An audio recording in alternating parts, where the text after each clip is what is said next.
Jadi sebelum perkuliahan dimulai, saya minta semua absen dulu ya. Absen. Terus nanti Bapak cek siapa yang belum absen. Kalau kesulitan nanti bawa bantu. Setelah semua absen, giliran Bapak yang merekap absennya. Bapak foto sebagai bukti, terus dilaporkan di portal kayak tadi. Jadi menit-menit pertama itu kita pakai untuk administrasi dulu, supaya tidak terlupakan. Nah, nanti setelah itu baru mulai kuliah.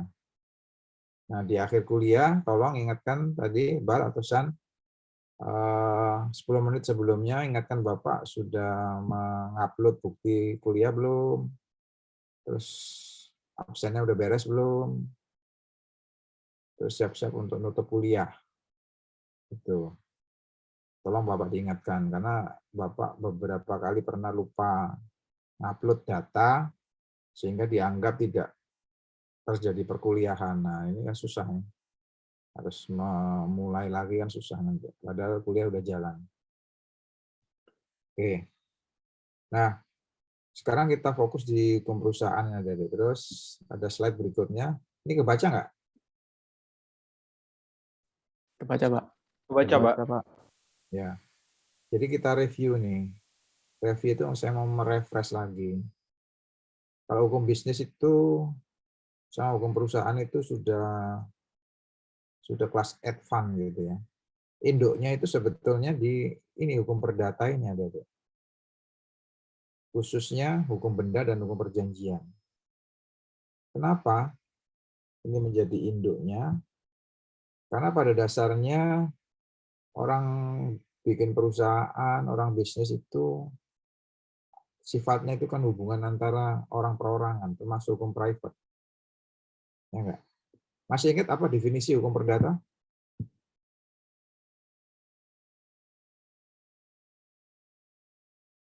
Halo, masih ingat?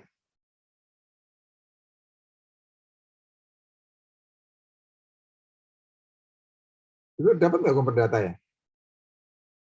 Dapat, Pak, di semester 2. Semester 2. Yang ngajar siapa? Kalau saya, siapa yang pernah Mas? Gimana loh, Pak? Jadi pembedaan hukum itu nggak banyak ada deh ya. Tapi secara umum ada dua. Ada hukum publik, hukum private. Ya.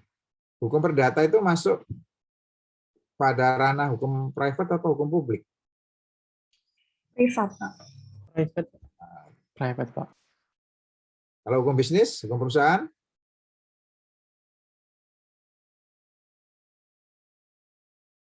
Termasuk ranah hukum apa?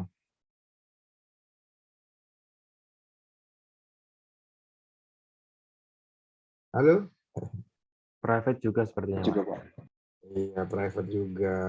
Gitu. Karena hukum perusahaan, hukum bisnis itu bagian dari hukum perdata. Hukum perdata dalam arti yang luas.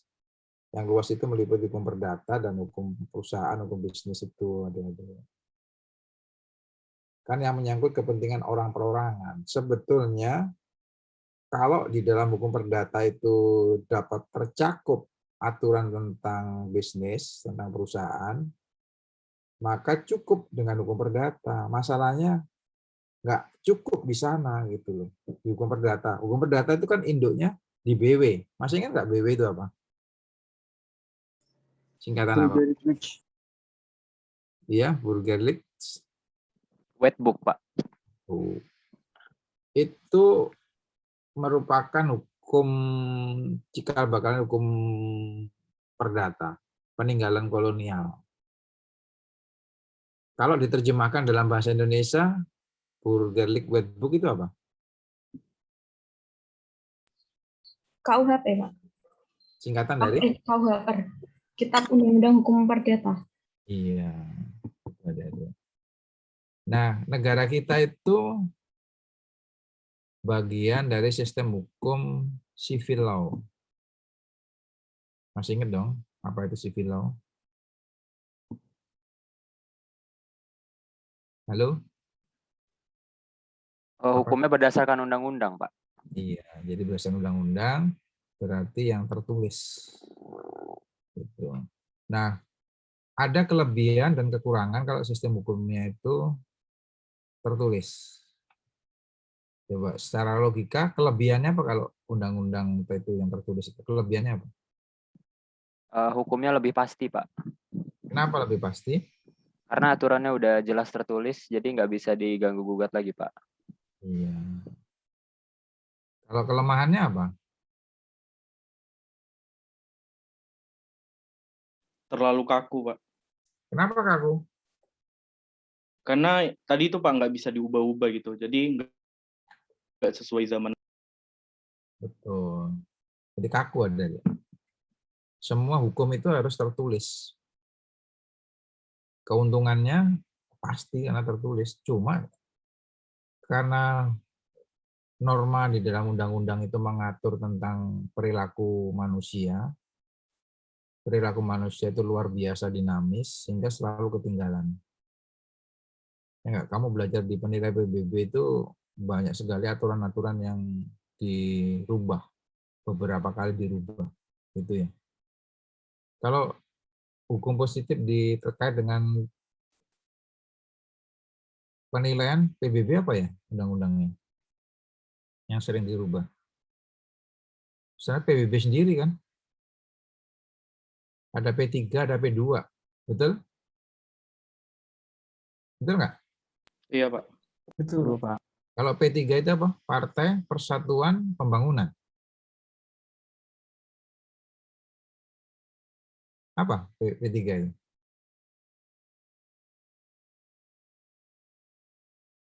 Apa P3 itu apa? Ada P2. Sudah dipecah kan tadinya P5 kan? Iya, Pak. Sekarang P5, Pak. Sekarang P5 apa P3 apa P2? Halo? Kalau sekarang itu yang P2 ke Pemda, Pemda. Pak. Yang P5L baru pusat gitu, Pak. Iya, jadi dengan P2-nya itu PDRD ya. Pajak daerah dan retribusi daerah itu masuk di sana. Lalu yang pusat ada 3 P3 tadi apa aja tuh? Pusat, jadi pajak pusat.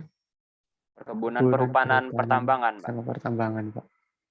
Pertambangan, perkebunan, Perhutanan. perhutanan. Itu yang jadi pajak pusat.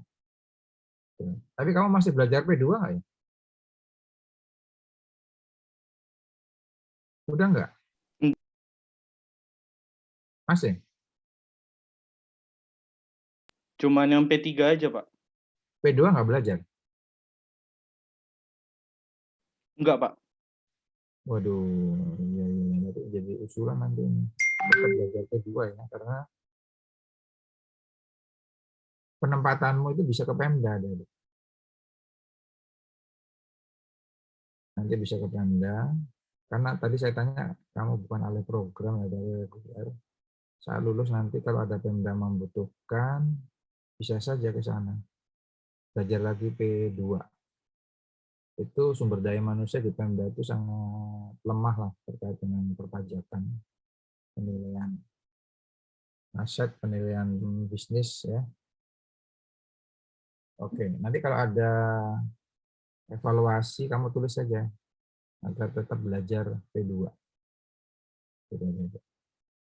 Nah, orang bisnis itu pada dasarnya kan adalah perjanjian, adik-adik. Betul nggak?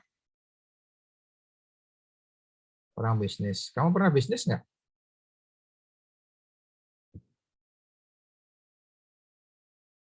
Belum kayaknya, Pak. Bohong. Kamu pernah beli online apa gitu, apa ya, beli apa gitu? Oh ya, pernah, Pak.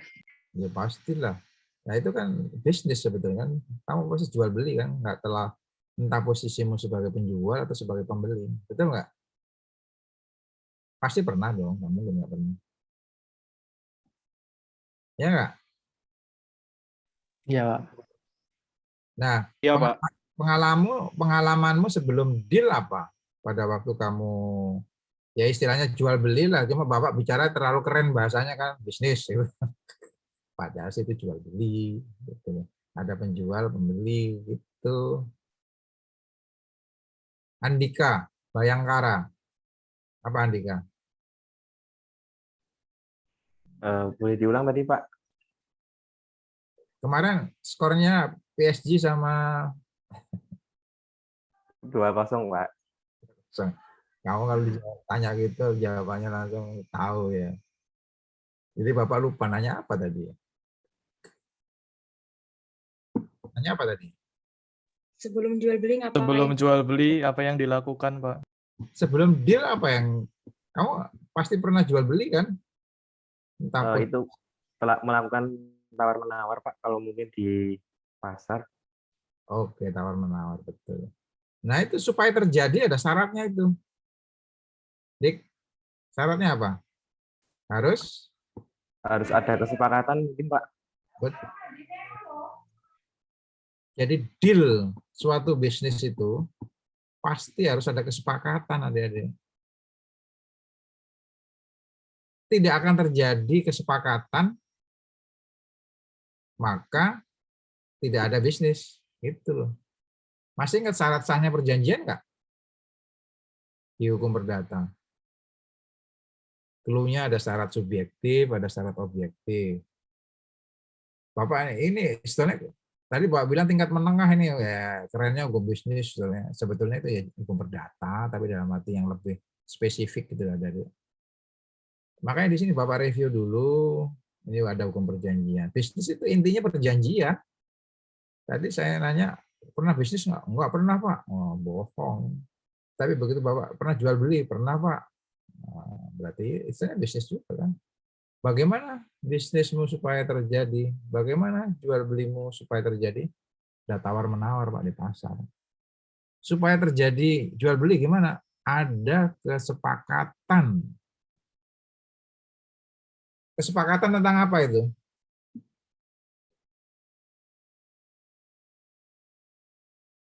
Harganya, Pak. Oke. Selain harga apa? Produk yang diperjualbelikan ya, Pak? Iya, tentang barang dan harga. Jadi syaratnya, tadi syarat subjektifnya itu ada subjeknya tadi.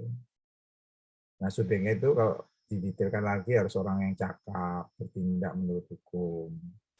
Pak kalau cakep boleh nggak? Ya boleh asal cakep. Udah cakep boleh. Terus tentang barangnya, objeknya berarti. Dan objeknya itu harus jelas gitu. Ya, harus jelas. Dia punya hak untuk itu. Kamu beli apa? Beli HP, Pak. HP kan nggak mungkin beli HP doang. Spesifikasinya harus jelas kan? Betul nggak? Ini Betul. hukum bisnis itu cuma istilah aja ya, dari istilah kerennya, tapi istilahnya sederhananya asal mualnya di situ. Kamu mau beli HP supaya jelas objeknya harus gimana itu? Udah Bapak kasih contoh yang paling mudah deh, kamu pasti punya HP kan, pernah beli juga berarti. Saya mau beli HP Pak, beli HP Nokia, masih ada nggak ya Nokia?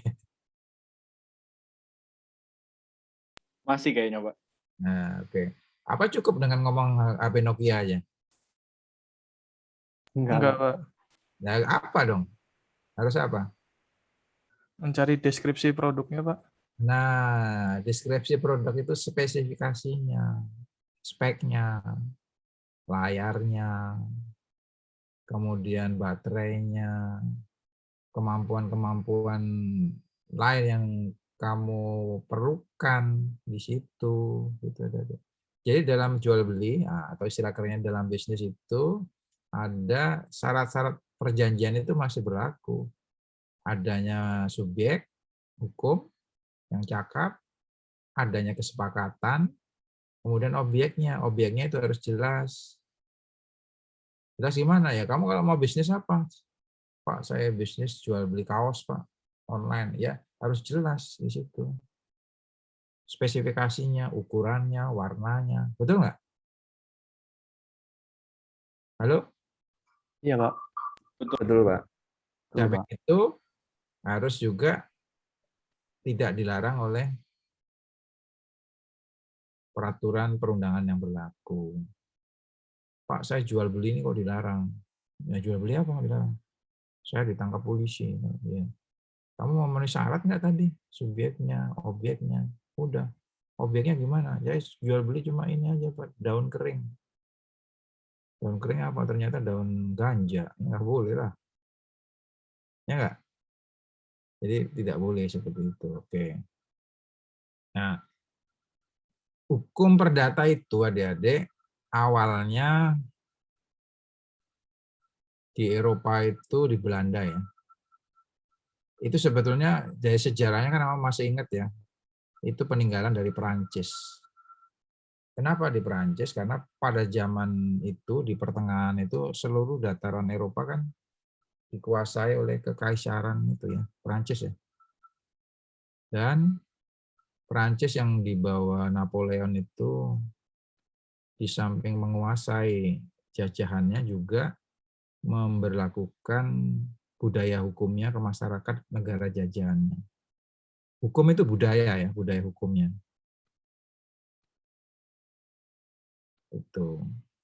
Indonesia, kenapa mengikuti yang Belanda? Karena Belanda pernah menguasai wilayah Nusantara kita cukup lama.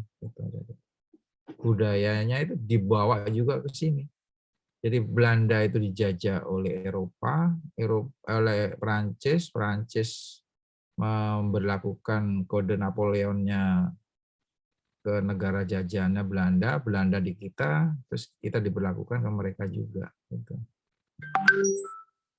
Nah, dalam perkembangannya bisnis itu berkembang pesat. Orang-orang Eropa dengan civil law itu tidak mampu memenuhi kebutuhan pesatnya kebutuhan perdagangan tadi.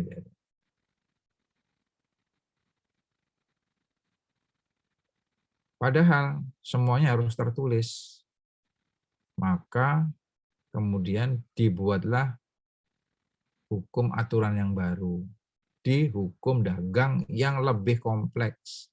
Karena yang lama itu tidak mengatur tentang bentuk-bentuk badan usaha yang kompleks itu seperti apa. Kalau di BW itu hanya diatur persekutuan perorangan aja ya. Persekutuan perdata, matskap. Tapi kalau orang usaha zaman itu kan dengan kemajuan kebutuhan yang semakin membesar ya, terutama dengan dunia luar, nggak cukup itu pengangkutannya nggak ada, cara pembayarannya juga nggak ada, bentuk-bentuk usaha yang lebih kompleks nggak ada. Maka ditulislah aturan, karena kalau nggak ada aturannya bukan hukum, akibat dari civil law tadi. Dibuatlah susulan yang namanya WVK. WVK itu hukum dagang ini. Singkatan dari Wetboek van Koophandel. Wetboek van Koophandel. Dalam terjemahan bahasa Indonesia bebasnya itu Kitab Undang-Undang Hukum Dagang. Atau dikenal namanya KUHD. KUHD. Makanya di situ ditulis tentang bentuk-bentuk badan usaha yang berupa CV, firma, gitu aja. Ya. Nah, salah satu bentuk badan usaha itu tadi CV firma. Kalau badan usaha itu nama lembaganya, sedangkan kalau profit tempat pencari keuntungannya itu namanya perusahaannya. Nah, dengan adanya hukum perdata sama hukum dagang itu, maka dikenal namanya hukum perdata dalam arti luas. Nah, yang kita pelajari sekarang ini dalam arti luasnya itu berlaku asas-asas hukum yang saling melengkapi. Aturan-aturan yang khusus, yaitu yang diatur di dalam BW, tetap berlaku sepanjang di aturan yang umum itu tidak mengatur. Gitu. Misalnya tentang syarat sahnya perjanjian. Di hukum bisnis itu nggak ada syarat sahnya perjanjian. Adanya di BW. Maka diberlakukannya BW tadi. Berlaku asas namanya lex specialis, derogat lex generali. Masih ingat kan? Ingat nggak? Masih, Pak. Nah, oke. Terus ada asas lagi. Bahwa gini ada deh ya. Pengalaman Bapak itu ada istilah kepercayaan ya. Kepercayaan gitu. Kepercayaan itu penting dalam bisnis. Ada istilah gini, keep my word. Pernah dengar nggak? Keep my word. Kira-kira terjemahan bebasnya apa? Chania? Mana Chania? Halo Chania. Pak, Apa terjemahan bebasnya keep my word itu apa? keep my word, Pak. Hmm. Word-nya WORD, Pak. Ya. Pegang kata-kataku, Pak. Nah, Mungkin, Pak. kenapa kok harus dipegang kata-katamu? Karena yang bisa dipegang kata-kata, Pak. Nah, kira-kira terjemahannya apa itu bebasnya, Chania?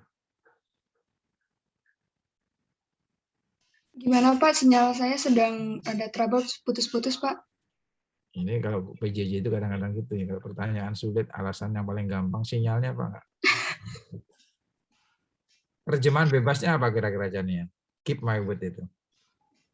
Percaya pada kata-kataku, Pak. Maknanya gimana? Percaya pada diriku gitu, Pak. Nah, iya. Supaya kamu dipercaya orang, omonganmu itu harus jadi pegangan gitu. Karena orang itu dipegang dari omongannya.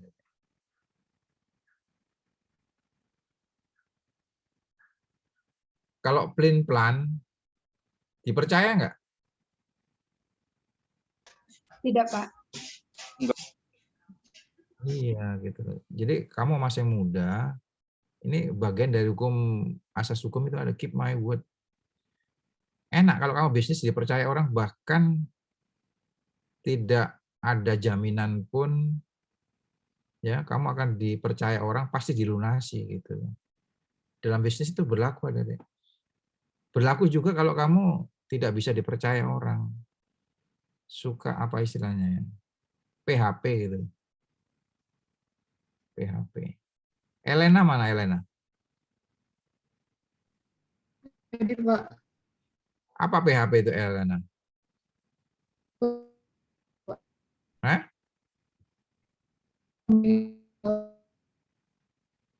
Setiap Bapak nanya pasti sinyalnya nggak bagus nih. Apa? Apa Elena PHP? Memberi Nah, harapan palsu. pengalamanmu PHP gimana?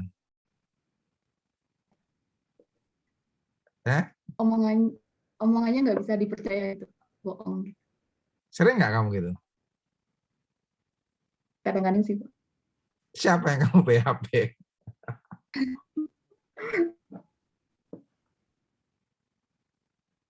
Jangan ya, jangan sering-sering. Karena itu menyangkut reputasi. Reputasi itu nggak dibangun tiba-tiba. Tapi harus dari awal gitu. Reputasi itu. Termasuk nanti kamu bekerja pertama di lingkungan baru, kamu harus membentuk menjadi orang yang terpercaya, yang amanah. Keep my word. Ada lagi, my word is my bond. Apa itu?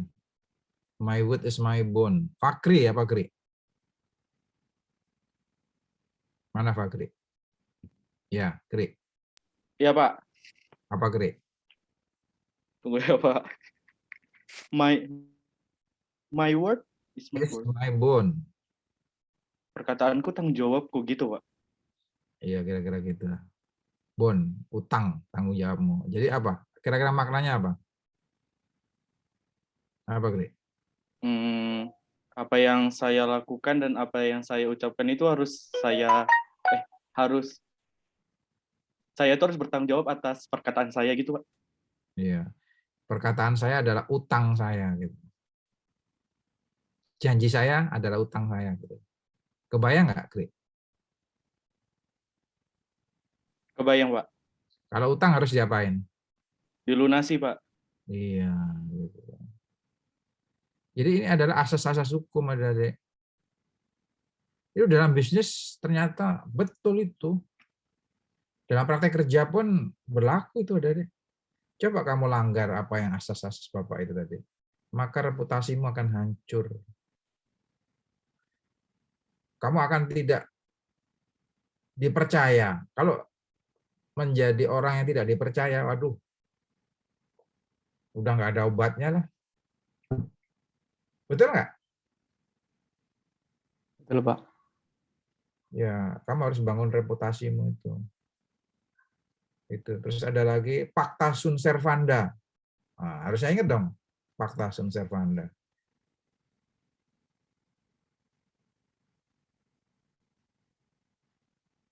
Masih ingat nggak? Masih, Pak. Apa itu Pacta Sunt Servanda? Kepastian hukum, Pak. Gimana kepastiannya gimana? Dari mana coba? Pacta Sunt Servanda. Maksudnya orang yang udah atau lembaga udah terikat sama hukum itu harus ngikutin gitu, Pak. Ya, yang diikutin apa itu? Yang diikutin itu kesepakatan yang dia buat tadi, Pak, di dalam hukum itu. Maksudnya kesepakatan yang dia buat itu bakal jadi hukum bagi dia gitu, Pak. Betul. Jadi apa yang sudah kamu sepakati dalam jual beli, gitu ya, atau istilah kerennya dalam bisnis, kalau terjadi perselisihan, kan bisnis itu kadang tidak mulus, Adik-adik. Ya enggak? Kemungkinan ada perselisihan, ingkar janji, atau istilah kerennya itu one prestasi, cedera janji, maka bagaimana penyelesaiannya? Penyelesaiannya adalah kembali kepada kesepakatan awal. Apa yang sudah kamu sepakati pada saat terjadinya deal di dalam bisnis itu yang akan dipakai sebagai penyelesaian.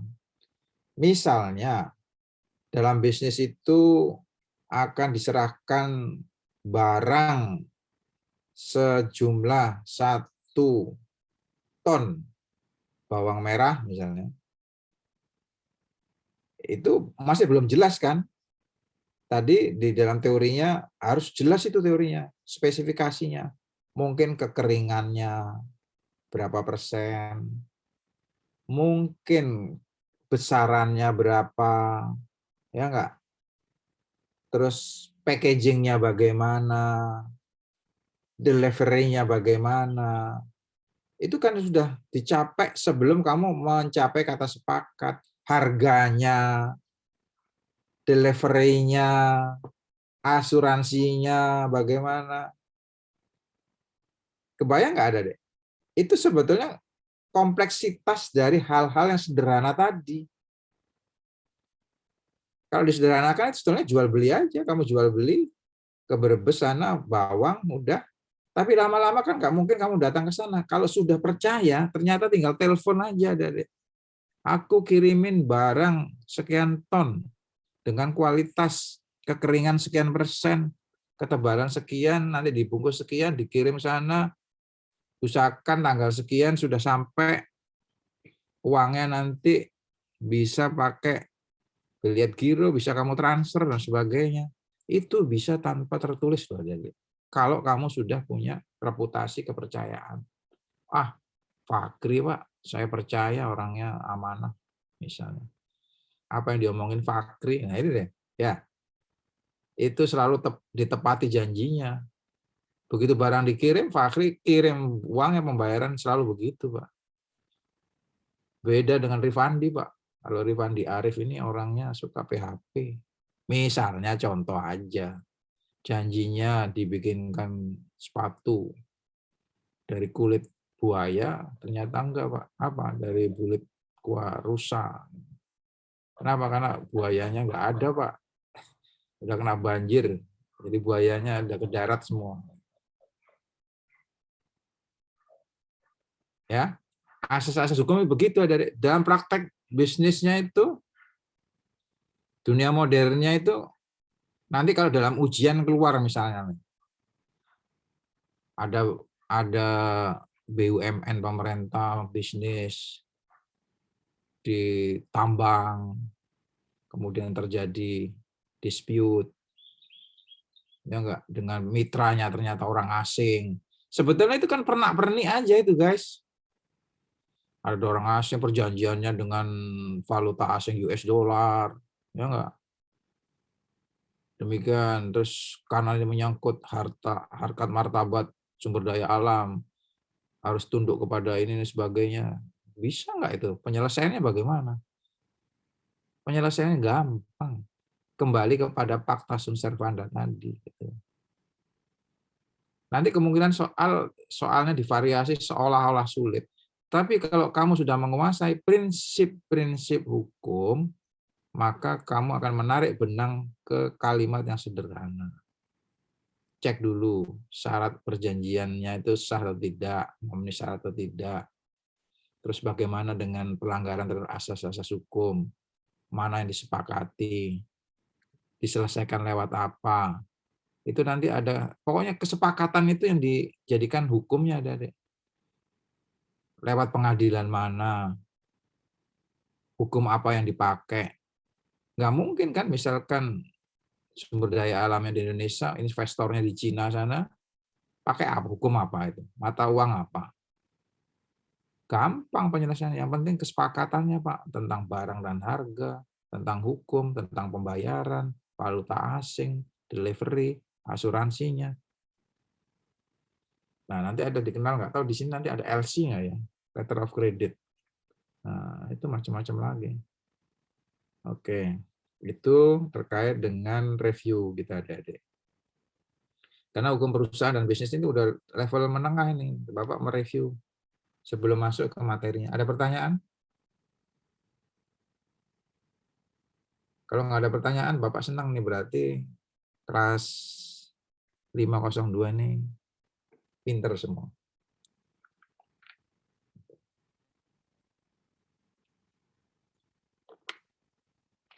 Oke ya. Nah sekarang Bapak coba masuk lewat apa yang Bapak sampaikan tadi sebetulnya di slide ini ada nih. Ada badan usaha dan perusahaan. Nah ini kamu harus paham betul apa yang namanya badan usaha dan perusahaan. Bedanya di mana? Samanya di mana? Kalau kita mendirikan badan usaha, ya enggak, itu pasti nanti kamu harus ada izin gitu loh. Yang kepikiran oleh kamu itu pertama perizinannya bagaimana. Ini Bapak bicaranya dari kacamata calon-calon fiskus loh ya. Gitu. Ya kan sekarang kalau kamu mau bikin suatu usaha kan harus ada izinnya sekarang. Berarti kamu harus membicarakan dalam pikiranmu nanti perizinannya bagaimana. Ada nggak perizinan untuk pemerintah daerah, untuk di pusat bagaimana. Terus di situ ingat ada pembayarannya untuk pajaknya. Itu aja yang harus kamu pikirin dulu. Nanti kita pelajari di sini. Oke. Berikutnya, nah apa itu pengertian badan usaha? Coba, Satria. Kamu baca Satria ini, di slide ini Satria. Baik, Pak. Pengertian badan usaha adalah kesatuan yuridis atau dalam kurung hukum dan ekonomis yang menggunakan modal dan tenaga kerja dengan tujuan untuk mendapatkan laba atau keuntungan. Oke. Jadi di sini ada kesatuan yuridis adik-adik. Kesatuan yuridis itu suatu lembaga gitu. Yang tujuannya untuk ini mengejar profit ini, mendapatkan laba keuntungan. Gitu. Jadi namanya badan usaha itu suatu lembaga, suatu badan usaha. Nanti untuk mendapatkan keuntungan ini dia punya alat nih, gitu. Ya. Badan usaha itu untuk bisa beroperasi perlu modal. dan tenaga kerja.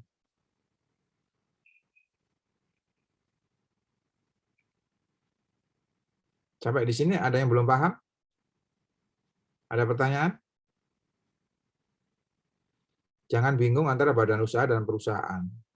Kita bicara dulu badan usaha dulu. Badan usaha. Jadi badan usaha itu merupakan kesatuan yuridis dan ekonomis yang dimana di situ memerlukan modal dan tenaga kerja untuk apa? Untuk mencari keuntungan, profit oriented di sana. Jadi di sini adalah kesatuan yuridisnya, lembaganya.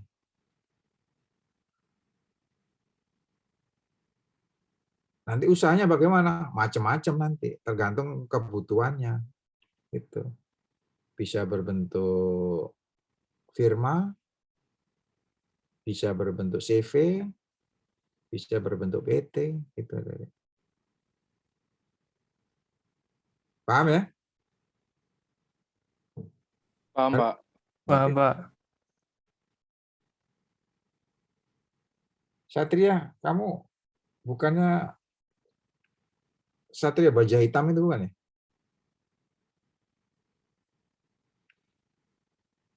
Masih suka dengar cerita Satria Baja Hitam nggak? Ada Udah lama, Pak. Udah lama. Tapi zamanmu itu ya? Bukan? Iya, Pak. Oke. Kenapa dinamakan Satria Baja Hitam, nggak Baja Biru gitu ya? Karena bajunya warna hitam mungkin, Pak. Itu ya? Oke. Kalau yang warnanya macam-macam itu apa? Yang ada warna biru, kuning, hijau itu apa? Power Ranger, Pak. Power Ranger, Pak. Iya. Langsung berubah gitu ya, ingat Bapak ya. Oke. Baik. Oke, Bapak lanjut dulu ya. Nanti kalau nggak ngerti tanya dulu aja nih. Pertemuan pertama Bapak aja yang banyak karena merupakan pondasinya ya. Pokoknya ingat kalau hukum bisnis perusahaan sama hukum bisnis itu kita udah tingkat menengah. Sebetulnya sih itu cikal bakalnya di hukum perdata itu ada itu. Hukum perdata. Tadi ada hukum benda nggak ya? Oh iya, ini balik lagi ke review deh. Tadi kan hukum perjanjian itu inti dari bisnis. Terus hukum benda. Kenapa kita harus tahu tentang hukum benda? Nah, hukum benda ini, sebentar. Tadi ada yang nanya Bapak ya? Pak, ini sudah ada kependudukan ya. Terus satu lagi tadi apa? Tentang apa tadi?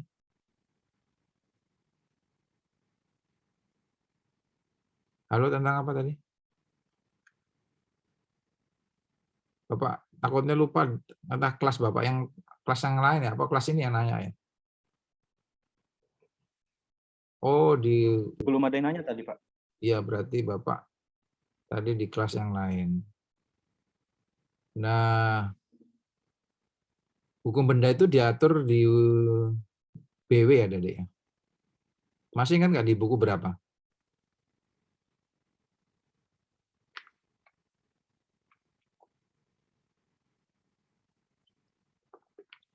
Buku 2 bukan, Pak? Buku kedua ya. tentang benda. Jadi kan pernah lihat KUH Perdata kan ada ya? Yang ada kayak kitab gini tapi separuh ini kira-kira kecil gitu.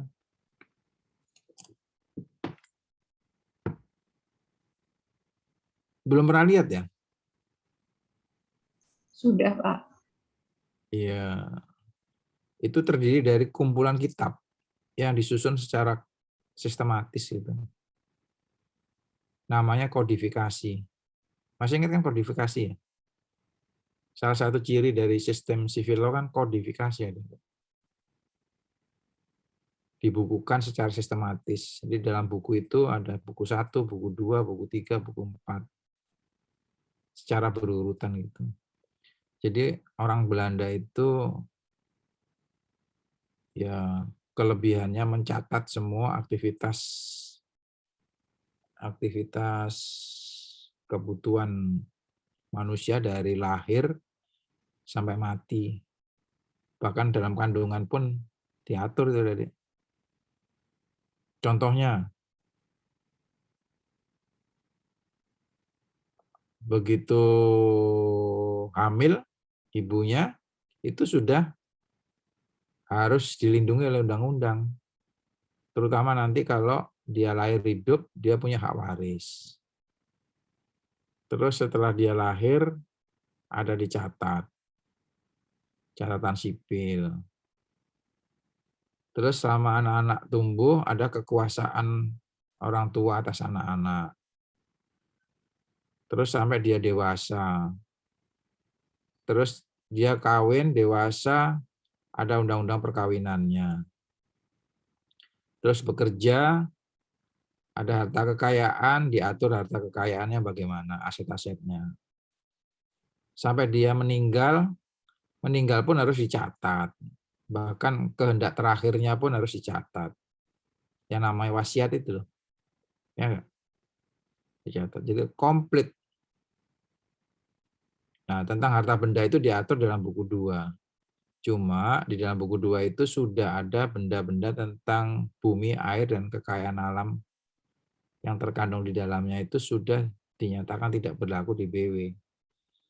Kenapa kira-kira dinyatakan tidak berlaku?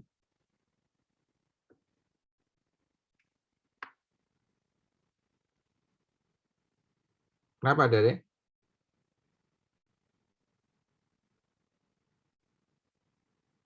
Halo?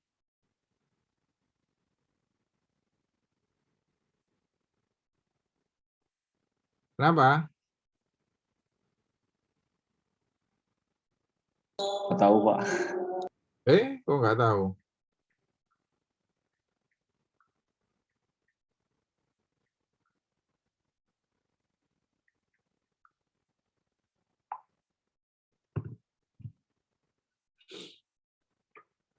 Jadi hukum, Bapak, ini penting lagi ya. Kamu harus menguasai hukum ya. Gini.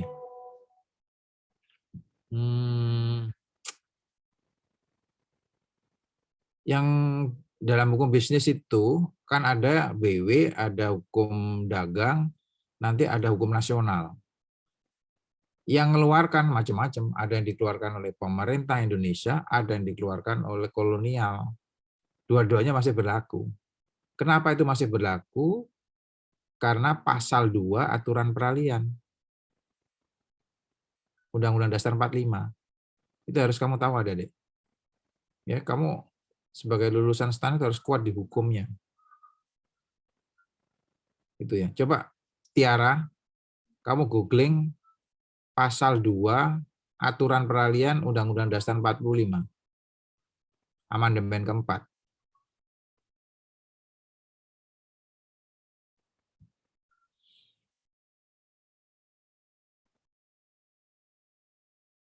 Tiara, udah?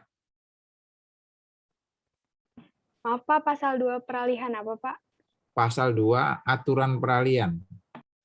UUD 45.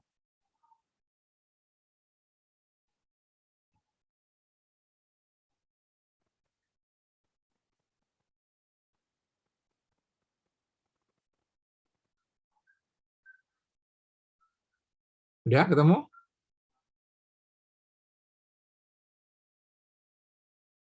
Ketemu, Pak. Ya, sekarang yang lain mendengarkan. Tiara yang membaca. Baca pelan-pelan, Tiara.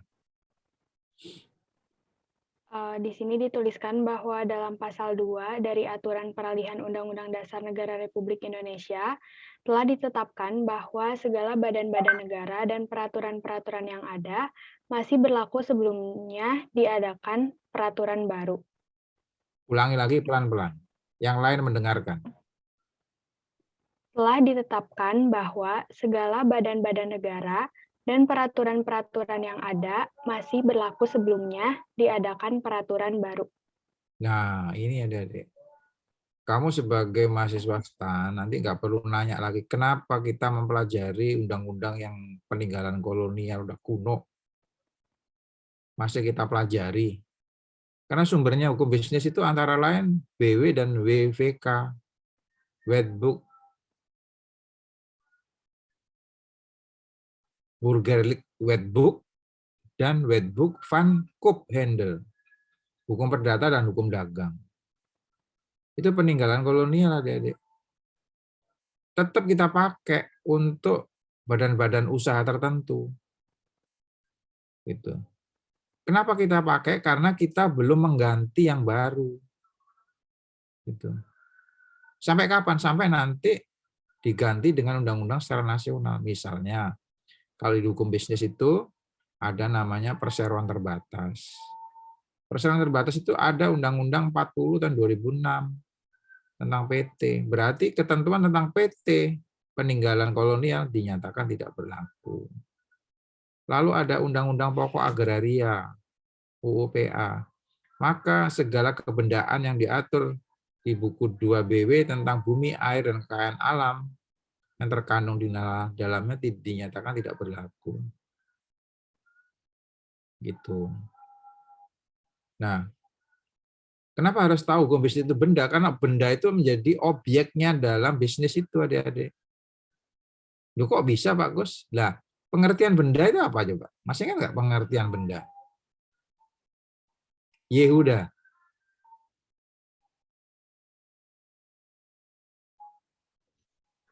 Ya, Pak. Pengertian benda masih ingat nggak?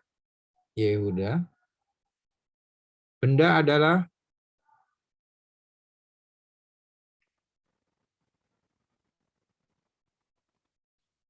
apa?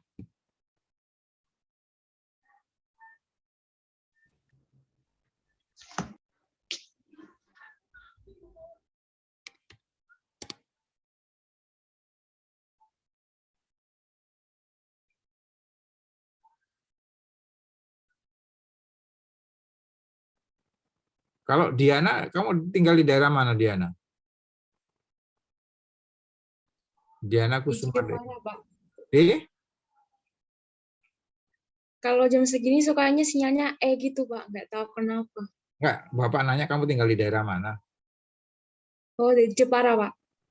Jepara. Jepara itu harusnya bagus sinyalnya. Nggak tahu, Pak. Kenapa? Karena sentra industri di sana.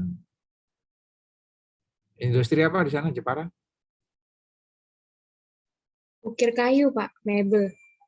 Itu kan bisnis juga itu, Diana. Iya, Pak. Badan usahanya apa biasanya mereka? Rata-rata sih CV sama PT, Pak. Oke, berarti bagus. Kamu udah ngerti materi kuliah kita. Jadi Bapak nanya badan usaha, itu CV. Jadi CV itu alatnya ya, untuk mencari keuntungan tadi. Gitu. Oke. Jadi ya udah. Oke, kembali lagi ke topik. Ya. Udah. Benda, Pak. Benda apa artinya benda itu apa ya udah? Benda adalah segala sesuatu yang dapat menjadi objek hak milik. Nah, pelan-pelan ya udah. Pelan-pelan biar temanmu yang lain dengerin. Ya. Benda adalah segala sesuatu yang dapat menjadi objek hak milik. Oke. Nah, itu kan objek bisnis, adik-adik. Hai. Halo, halo. Betul nggak? Tadi Bapak nanya, Diana di Jepara, Pak. Banyak orang bisnis, apa namanya? Apa tadi? Apa namanya? Bisnis apa di Jepara? Mebel, Pak. Mebel. Ya, mebel, Pak. Badan usahanya apa? Oh, banyak yang CV, Pak. Nah, berarti dia ngerti. Kuliah belum selesai, udah ngerti tuh si Diana, hebat. Harusnya dapat A nanti, A+ itu nanti ujiannya itu. Amin, Pak. Amin. Sesuatu yang bagus itu harus diaminin. Jadi, mebel itu termasuk benda bukan? Iya. Termasuk. Benda itu nanti kan digolongkan, benda bergerak, ada benda tidak bergerak. Betul nggak? Betul, Pak. Betul, Pak. Betul, Pak. Nah, kalau mebel itu termasuk benda bergerak atau tidak bergerak? Tidak bergerak, Pak. Tidak bergerak, Pak. Kalau rumah, pekarangan, tanah, itu termasuk bergerak tidak bergerak? Yang tidak Bangunan. bergerak. Tidak bergerak, Pak. Tidak Iya. bergerak, Pak. Ingat loh, kamu itu mahasiswa penilai, itu nanti benda ini harus kamu kuasai. Ya, apalagi nanti benda bergerak yang ada berwujud, tidak berwujud. Betul nggak? Kamu udah diajarin menilai barang tidak berwujud. Nilainya. Kayak cesi itu, cesi. Bukan tesi ya, kalau tesi itu Sri Mulat. Cesi, hak tagih yang bisa dialihkan itu loh. Kasusnya Joko Chandra yang di KPK yang menjerat Jenderal Napoleon masuk penjara itu. Terus dia di penjara satu kamar sama Kece itu ya. Terus akhirnya ribut di dalam tahanan itu. Itu kan ujung-ujungnya perkara cesi itu dari Joko Chandranya ya. Pengalihan hak tagihnya itu. Jadi kamu sebagai mahasiswa penilai itu nanti ada menilai aset, ada menilai bisnis. Kalau nilai bisnis tuh, waduh, nilainya nanti banyak dipengaruhi oleh faktor-faktor. Kamu udah diajarin kan itu ya? Semester ini, Pak. Iya, semester ini. Harus kamu kuasai betul itu. Sebetulnya belajar aset. Aset itu benda, adik-adik. Nah, kamu harus kuasai nih. Benda itu ada benda bergerak, tidak bergerak. Benda berwujud, tidak berwujud. Benda dapat diperdagangkan, tidak dapat diperdagangkan. Nanti bagaimana cara perolehannya, bagaimana peralihannya, bagaimana pembebanannya. Harus kamu kuasai. Di luar kepala. Ini kepala, menguasainya itu di luar sini. Nah, udah apal gitu. Termasuk nilai asetnya. Kenapa tanah di depan kampus sama di belakang kampus sama-sama luas kok harganya jauh berbeda? Itu karena faktor nilai bisnisnya ada pertokoannya, ada jalan rayanya, deket tolnya, ada mallnya. Itu yang mau bikin nilai lebih mahal. Udah diajarin belum itu? Pak Riko kalau nggak salah ya.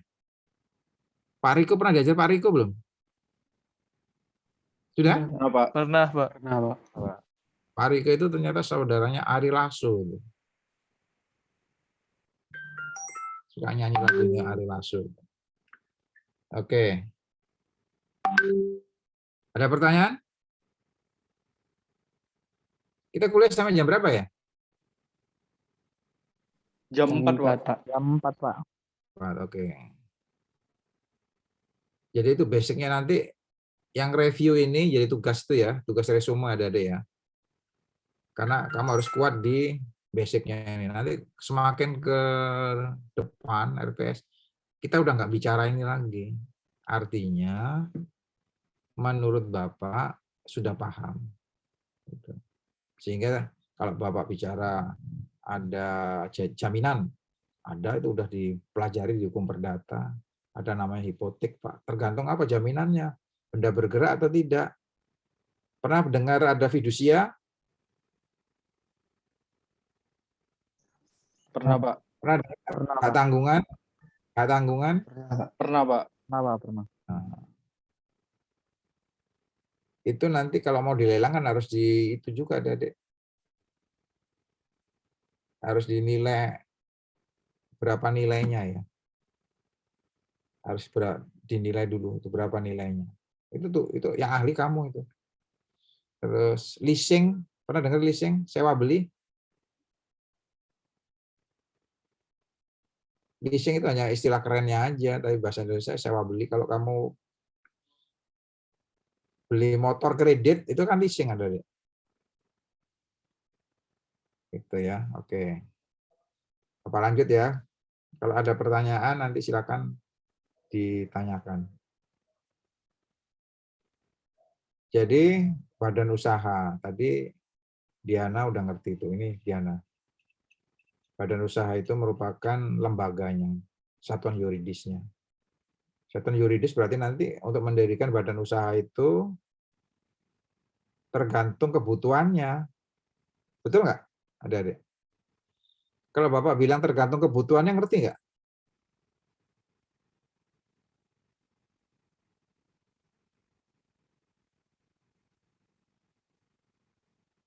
Jangan salah milih. Bikin mebel kalau masih awal ya bikinnya sederhana aja. Misalkan usaha perorangan, gitu. Usaha dagang. Kalau sudah sedikit rame, maju, bikin CV. Kalau sudah pasarannya besar, bikin PT. Kalau semakin mendunia, bikin PT terbuka.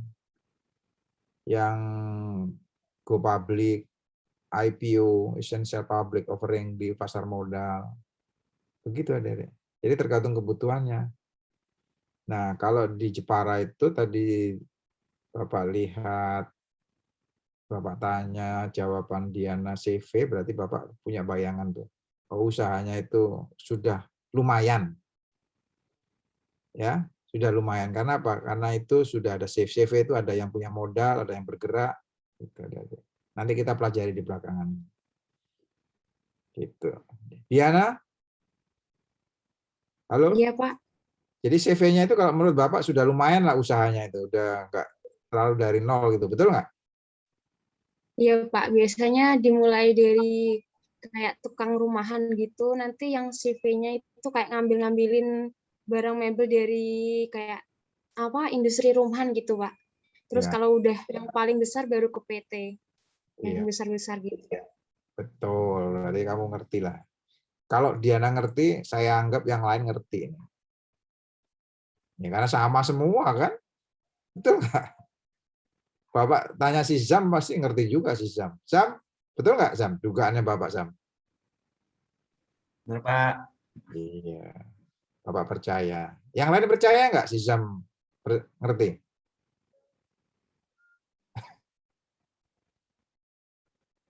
Ya. Oke. Kalau nggak ngerti tanya ya Zam. Siap, Pak. Oke. Jadi badan usaha itu adalah wadah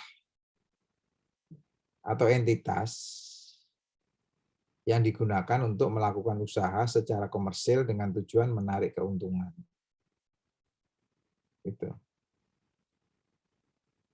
Coba Zam, baca Zam, pelan-pelan Zam. Badan usaha adalah wadah atau entitas yang digunakan untuk melakukan usaha secara komersil dengan tujuan menarik keuntungan. Iya, oke. Jadi lembaganya ini tadi. Entitasnya. Yang digunakan untuk melakukan usaha secara komersil dengan tujuan untuk menarik. Ini kalau dari definisi ini bagian dari ciri-ciri dari perusahaan itu nanti di sini nih. Ada wadahnya, ada orangnya, ada modal kan, modalnya itu tadi. Tujuannya apa? Mencari keuntungan. Ini merupakan ciri nanti dari suatu perusahaan, ciri-cirinya di sini.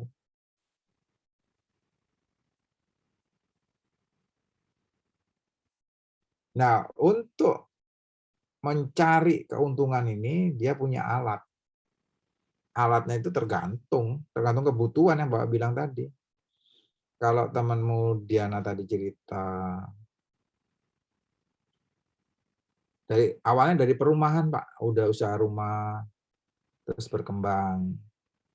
Berkembangnya apa? Dia bisa menghimpun dari produk-produk perumahan itu dikumpulkan. Ya. Dia perlu kerjasama dengan orang lain. Gitu. Akhirnya membentuk CV. Bapak yakin kalau semakin maju nanti nggak cukup itu CV. Bentuk PT gitu.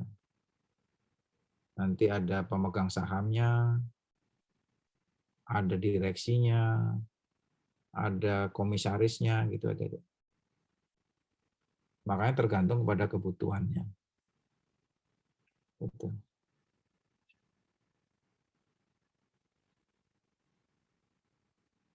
Langit? Halo Langit? Iya, Pak. Di tempatmu langitnya cerah atau mendung? Lumayan cerah sih, Pak. Iya. Kamu daerah mana, Ngit? Domisili sekarang di Bekasi, Pak. Oh ya, Bekasi. Tapi daerah kampus Bapak tinggal di dekat kampus, mendung ini. Mendung, tapi nggak hujan. Gitu. Oke.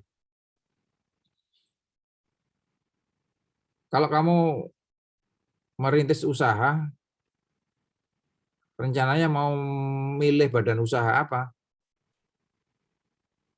Langit.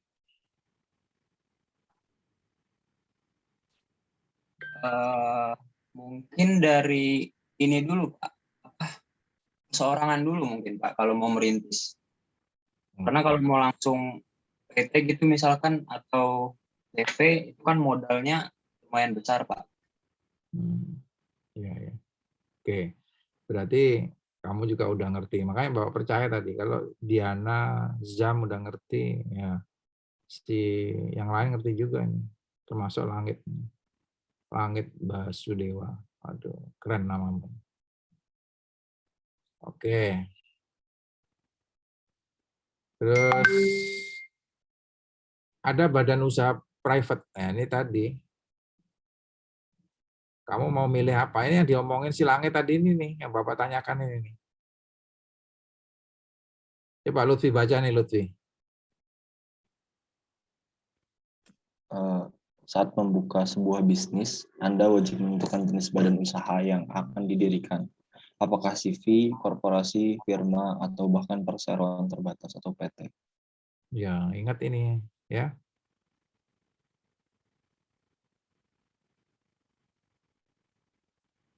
Lutfi, ingat nih, kalau mau buka bisnis, enggak bisnis tadi pasti harus ada izin tadi ya. Enggak? Harus ada perizinannya, terus ada pajaknya juga nanti. Supaya apa? Supaya kebayang nanti. Orang usaha berarti mempunyai penghasilan kan. Penghasilan ya bayar pajak lah. Harus kita sosialisasikan begitu. Karena pajak itu untuk kita, dari kita untuk kita. Gitu.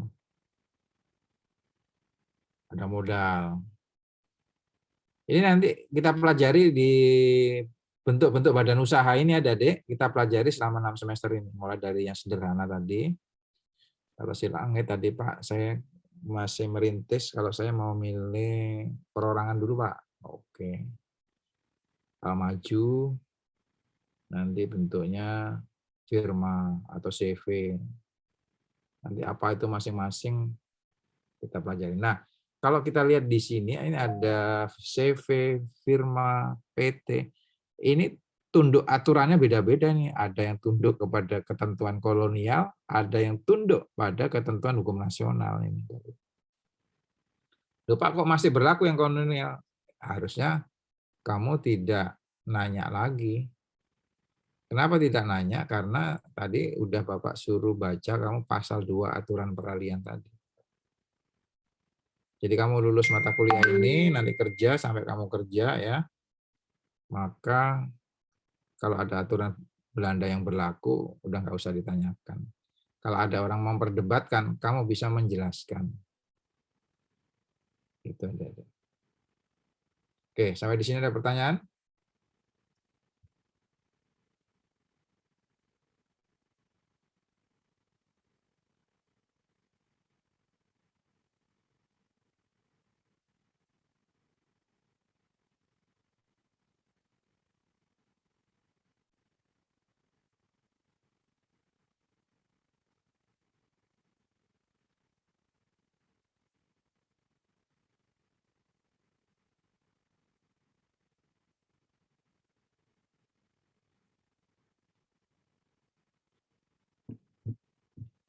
Nah, dari slide ini, kira-kira menurut kalian, mana yang diatur di dalam hukum Belanda, peninggalan Belanda, mana yang diatur dalam hukum nasional?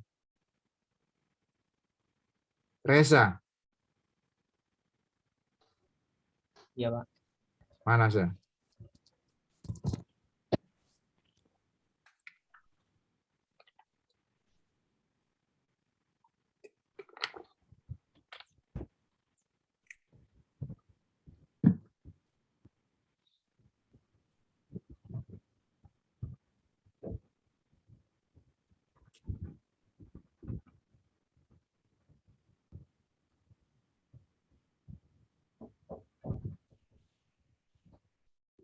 Halo, Reza. Ya Pak, sebentar.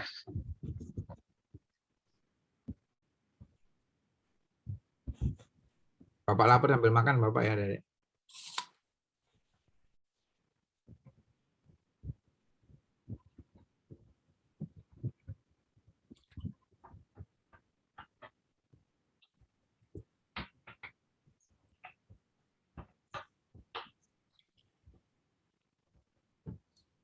Kita tunggu si Reza baru mandi nih.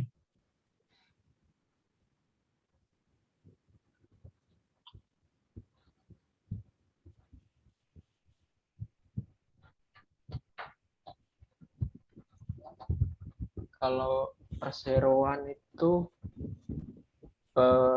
udah aturan yang baru ya Pak, kalau PT. Perseroan yang mana? Perseroan terbatas. Yang perseroan terbatas. Ya, ini hukum nasional nih, Undang-Undang PT. Kalau yang peninggalan Belanda mana?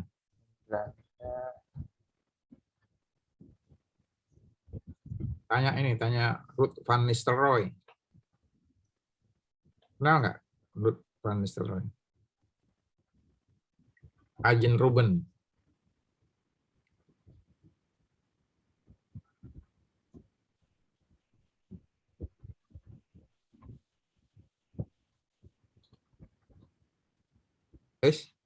Kalau itu Pak, CV itu? Ya, CV singkatan apa CV?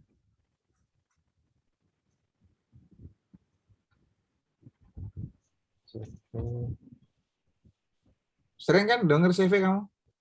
Ya, kurikulum vitae. Kurikulum vitae. Bukan ya Pak. Beda. Kurikulum vitae itu apa artinya? Itu yang resume untuk daftar kerja biasanya. Daftar riwayat hidup. Iya, Ini bukan itu. Tapi kaitan dengan badan usaha ini. Ada yang bisa bantu? Coba komanditer Venoskap. Komanditer Venoskap. Itu kan bahasa Belanda itu. Ya. Nah, nanti ini sama, bayangkan aja kamu mau merintis bisnis gitu ya. Kalau kamu nanti jadi pengusaha, milih aja di sini. Mau milih yang mana? CV, korporasi, firma ini adalah badan usaha.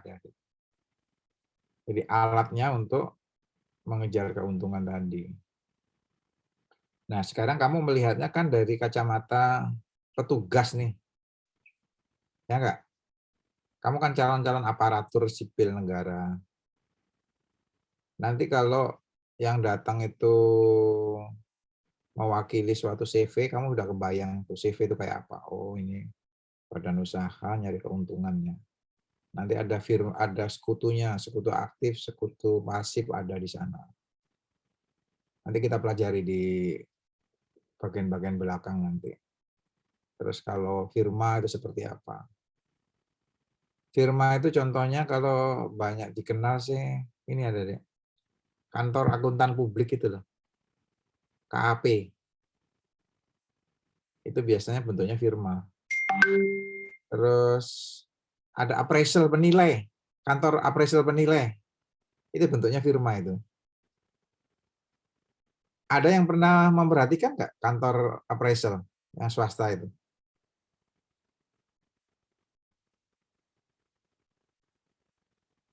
Belum, Mbak. AJP. AJP, singkatan apa AJP? Kantor Jasa Penilai Publik, Pak.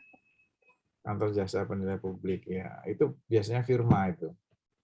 Biasanya ada nama orangnya di situ. KAP. KAP itu kantor akuntan publik pasti nama, pakai nama. Ciri dari firma itu memakai nama bersama. Yang terkenal itu KAP, penilai, appraisal, sama kantor firma hukum. Kalau firma hukum pernah dengar kan? Pernah, Pak. Siapa itu? Apa namanya? Yang kamu kenal apa? Advokat gitu ya, Pak? Iya, namanya apa kantor usaha itu kan bentuk usahanya apa namanya? Pasti nama deh. Kantornya itu nama orangnya.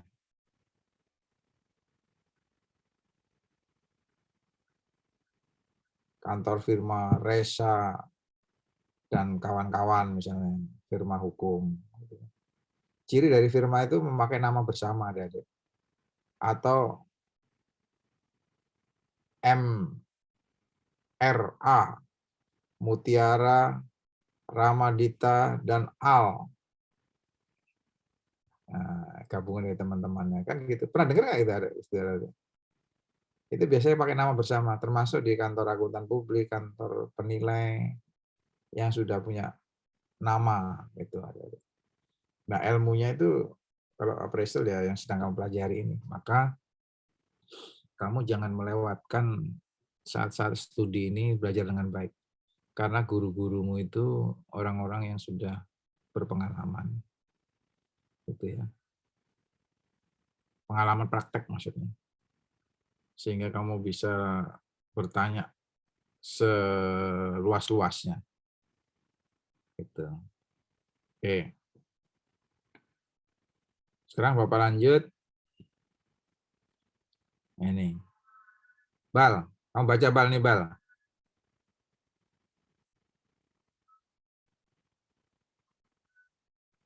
Iqbal. Ya, Pak. Oke. Hal ini akan memudahkan pemerintah untuk yang pertama yaitu menentukan nilai pajak, yang kedua legalitas perjanjian pembangunan usaha. Selain itu, hal ini juga bertujuan agar bisnis Anda kelak tidak menimbulkan masalah. Legalitas perizinan hal.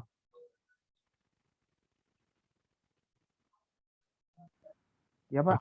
Bacanya salah. Legalitas apa itu? Legalitas perizinan pembangunan usaha. Jadi ini dari kacamatamu. Nanti dengan dipilihnya badan usaha itu, hal-hal ini yang kamu perhatikan nanti. Berapa nilai pajaknya? Siapa yang harus bertanggung jawab? Misalnya kalau kantor firma, ya semua punya tanggung jawab renteng itu ada deh. Sekutu-sekutunya tadi. Terus kalau legalitas perizinan, ini ada izinnya enggak? Dibuat di notaris, atau sudah didaftarkan di daftar usaha perusahaan, di pemerintah daerah.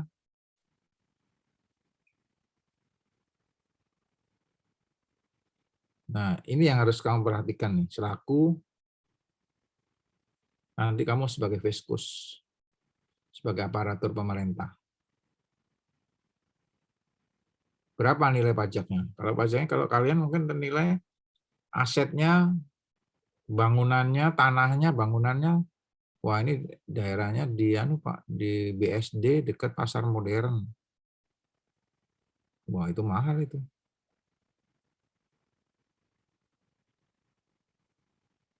Tanah dan bangunannya kamu pasti pakai rumus yang beda. Ada nilai bisnis di sana. Faktor-faktor bisnisnya itu harus kamu tonjolkan untuk menghitung setiap indikator yang jadi ukuran di sana. Itu ada.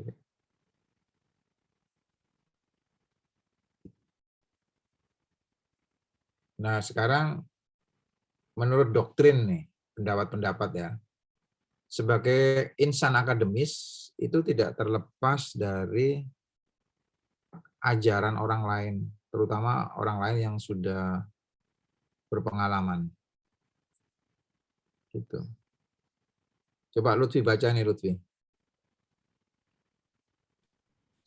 Pengertian badan usaha menurut para ahli.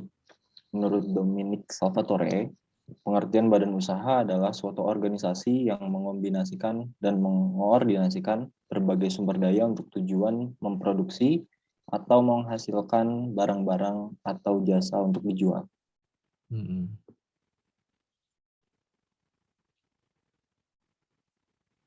Ini sebetulnya pengertiannya ya seperti yang Bapak jelaskan tadi, ya kan? Ini suatu organisasi. Kalau Bapak tadi kan mau bilang suatu lembaga. Gitu. Supaya kamu ada sudut pandang yang berbeda gitu. Ya, yang mengkombinasikan dan mengorganisasikan sumber daya. Sumber daya itu bisa SDM, bisa uang, modal ya. Tujuannya untuk produksi atau menghasilkan barang jasa untuk dijual. Untuk nyari dijual tujuannya pasti untuk nyari keuntungan. Gitu. Jadi kamu kalau belajar di samping pengertian umumnya sudah kamu tangkap, sebagai perbandingan itu kamu boleh menurut pendapat para ahli. Itu untuk memperkaya wawasanmu adik-adik. Gitu. Nah ini menurut Dominic Salvatore. Ini kalau lihat dari namanya kira-kira orang mana? Orang Madura atau orang Batak?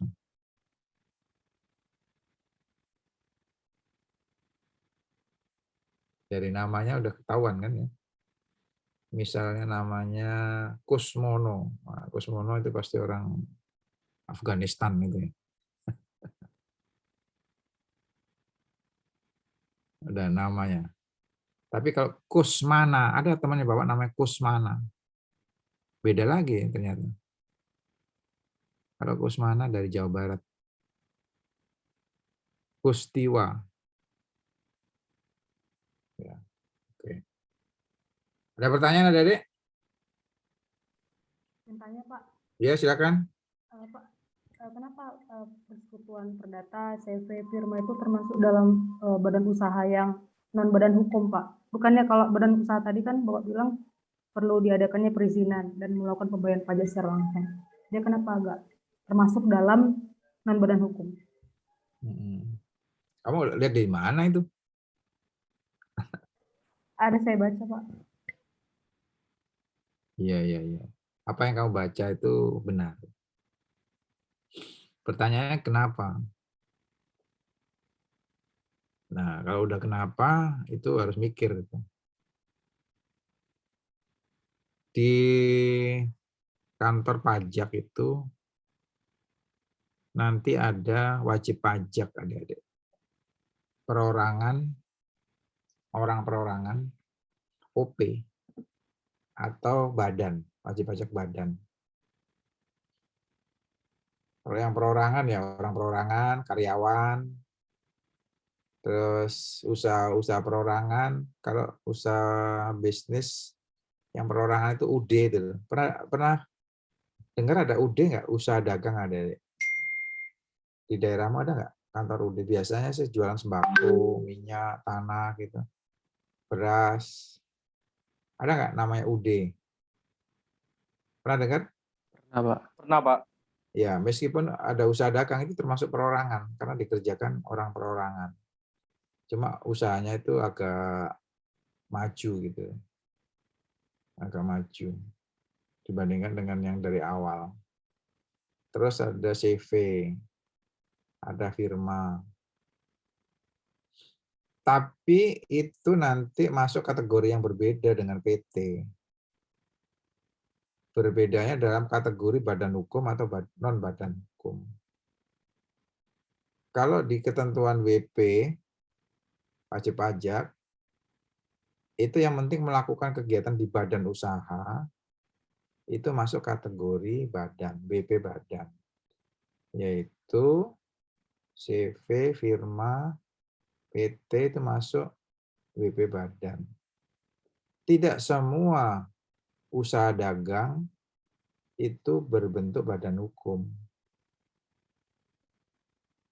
Itu.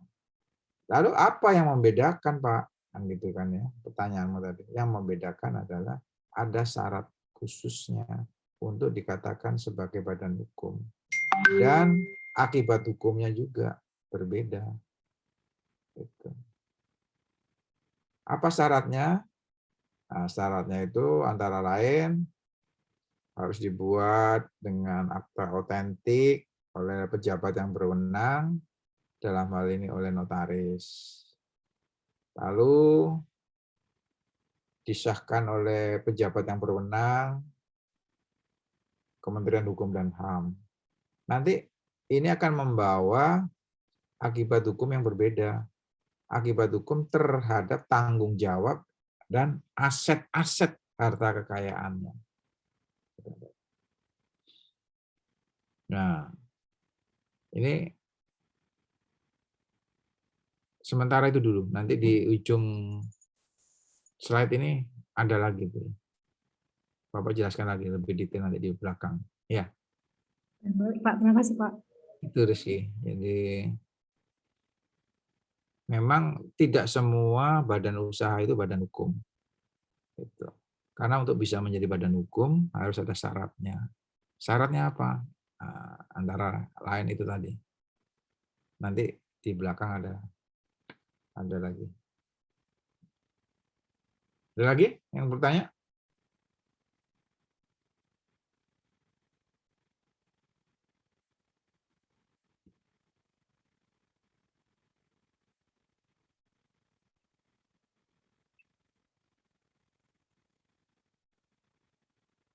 Dit, jelas Dit?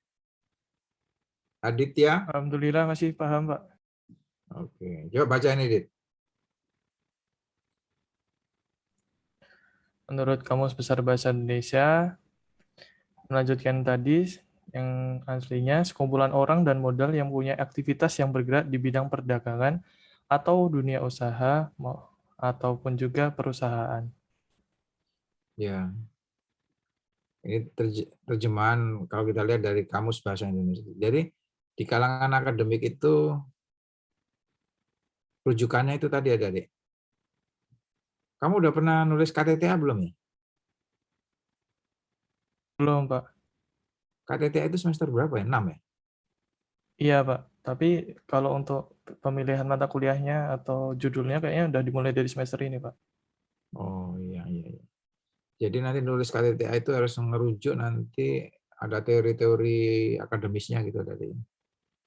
Kamu tulis definisi itu nanti ngerujuk aja ke pendapat para ahli sama kamus. Nah, itu untuk menyamakan persepsi apa yang kamu maksud tentang sesuatu itu di sana. Jadi menurut Kamus Bahasa Indonesia itu terhadap badan usaha itu sekumpulan orang dan modal. Ini kan ciri perusahaan juga itu ada. Ya enggak? Kumpulan orang modal yang mempunyai aktivitas yang bergerak di bidang perdagangan atau dunia usaha atau perusahaan.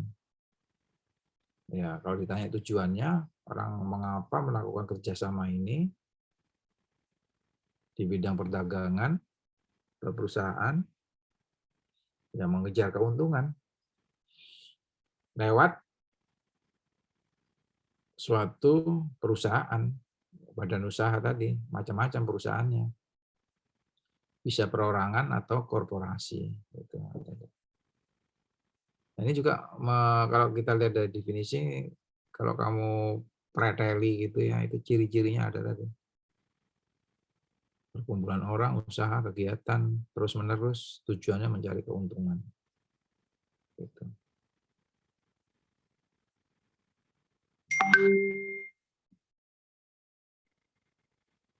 Nah, sekarang bagaimana ketentuan pajak mengatur? Coba, Van baca, Van. Afan Zubair. Yang ketiga, Undang-Undang Ketentuan Umum Perpajakan atau KUP, yaitu sekumpulan orang atau modal yang merupakan kesatuan, baik yang melakukan usaha maupun yang tidak melakukan usaha, yang meliputi perseroan terbatas atau PT, perseroan komanditer atau CV, perseroan lainnya, badan usaha milik negara atau BUMN, atau milik daerah atau BUMD, firma, kongsi, organisasi sosial politik, atau organisasi lainnya. Lembaga badan lainnya termasuk kontrak investasi kolektif dan bentuk badan usaha tetap atau BUT. Iya. Coba dibaca pelan-pelan. Pelan-pelan aja, Van. Yang lain mendengarkan. Pengertian badan usaha menurut Undang-Undang KUP. KUP itu singkatan apa? Ketentuan Umum Perpajakan. Oke. Sekumpulan orang atau modal yang merupakan kesatuan, baik yang melakukan usaha maupun yang tidak melakukan usaha, meliputi perseroan terbatas, perseroan komaniter, perseroan lainnya, BUMN, BUMD, firma, kongsi, organisasi sosial politik, atau organisasi lainnya, lembaga badan lainnya termasuk kontrak investasi kolektif, dan BUT atau badan usaha tetap. Ya. Inilah kalau di pajak itu yang namanya WP badan itu ada. Tapi tidak semua yang ada di sini ini adalah badan hukum. Untuk kepentingan pajak tidak dilihat itunya. Tapi nanti dari sisi kajian yuridis hukumnya dibedakan nanti. Karena di situ nanti akan menyangkut risiko. Siapa yang harus bertanggung jawab terhadap misalnya kalau pajak, utang pajak. Karena kalau dalam badan usaha kan harus ada orang yang bertanggung jawab. Teori badan hukum itu terkait dengan subjek hukum, adik-adik. Masih ingat nggak waktu belajar subjek hukum di PIH? Subjek hukum itu bahasa Belandanya apa ya?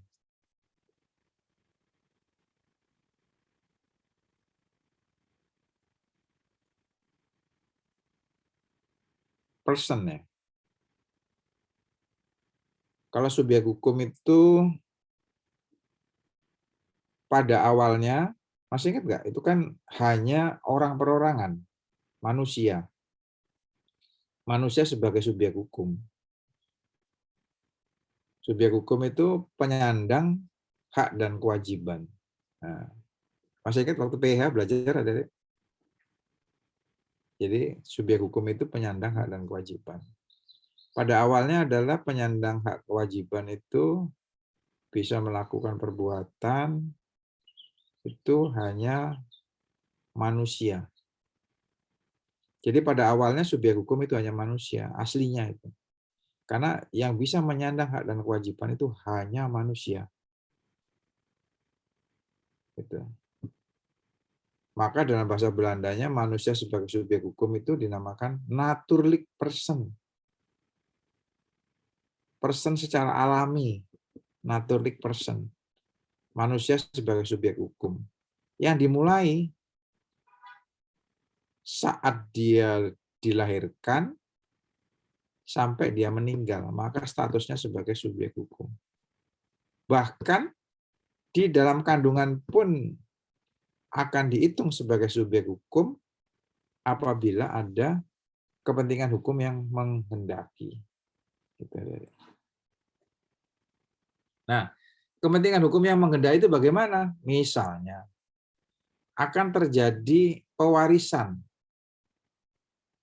Ada ibu yang mengandung, kemudian ada ahli waris yang meninggal, apakah orang tuanya ataukah suaminya meninggal, maka yang bertindak sebagai ahli waris harus dihitung juga anak yang masih dikandung oleh seorang ibu tadi yang belum dilahirkan. Warisannya itu harus nanti dibagikan kepada anak yang dalam kandungan itu manakala dia dilahirkan dalam keadaan hidup. Misalnya ibu sudah punya satu anak, kemudian dia lagi hamil. Hamilnya dengan teknologi sekarang sudah ketahuan ini berapa yang dikandung. Nah, kalau kembar, berarti ada calon dua subjek hukum di sana. Maka ahli warisnya tidak boleh dihitung dua, yaitu si ibu dan si anak yang hidup, tapi bayi yang dalam kandungan itu harus dihitung juga. Berarti ahli warisnya itu ada 4. Ya enggak? Ibu itu sendiri, anak yang masih hidup, sama bayi yang dalam kandungan kan kembar gitu. Nah, itu harus dihitung 2 itu. Untuk nanti menerima warisan. Nah, itu naturally person. Sejak dia dilahirkan sampai dia meninggal, bahkan bayi dalam kandungan pun harus dihitung sebagai suatu subjek hukum. Kemudian berkembang manusia itu.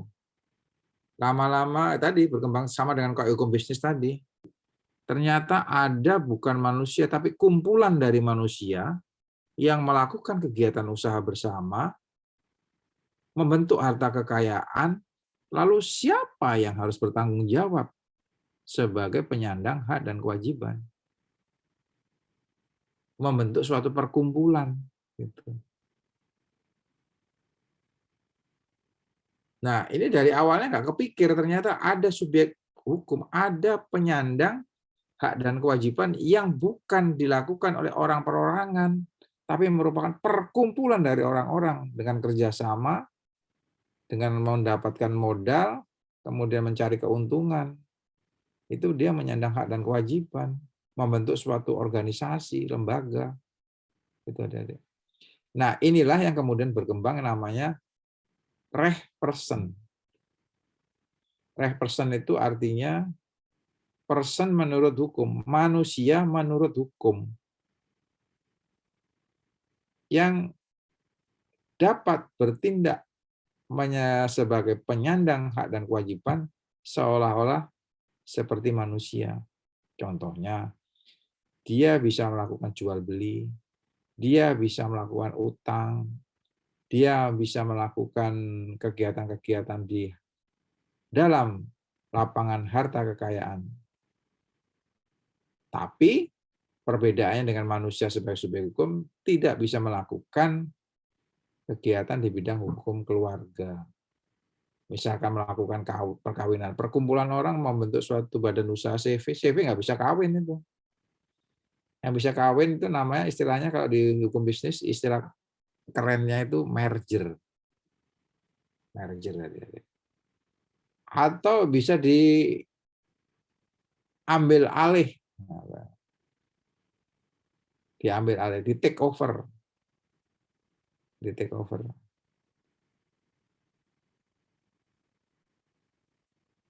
Nah, itu boleh. Nanti kita bicara setelah UTS. Take over itu corporate action-nya. Itu ada.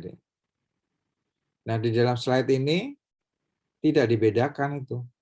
Mana yang badan hukum atau tidak. Tapi yang merupakan badan usaha yang menjadi wajib pajak badan itu ini. Jadi ditentukan secara limitatif di sini ada, yaitu sekumpulan orang atau modal yang merupakan satu kesatuan gitu aja. Kamu lihat ini WP badan masuk, kalau di kantor nanti ini masuk WP badan atau perorangan. Ya kamu lihat aja. Masuk dalam kriteria definisi ini enggak? Ini sekumpulan orang dan atau sekumpulan modal. Wah, ini ada persekutuan modalnya Pak, ya masukkan aja. Untuk nanti pemberi nomor WP-nya WP badan. Karena di sini baik yang melakukan usaha maupun yang tidak melakukan usaha. Bisa aja. Nah, kalau dia tidak melakukan usaha dapat warisan gimana?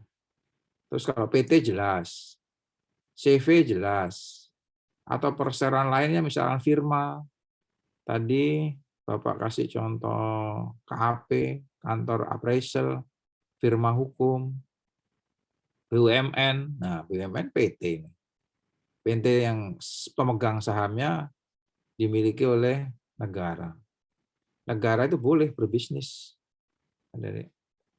Namanya badan usahanya. Nah, gitu ya kalau Bapak bilang badan usahanya pemerintah itu namanya BUMN ini. Itu. Pemerintah daerah juga boleh punya badan usaha BUMD.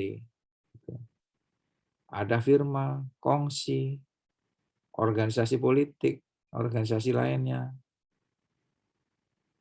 Misalkan FKKPI atau FBR, Pemuda Pancasila, itu kan harus terdaftar itu.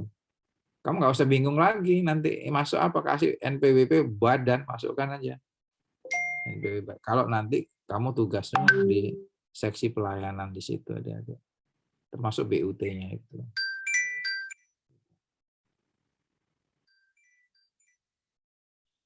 Wah, ini ada gangguan lagi nih. Buka terus ini. Di sini ada pertanyaan?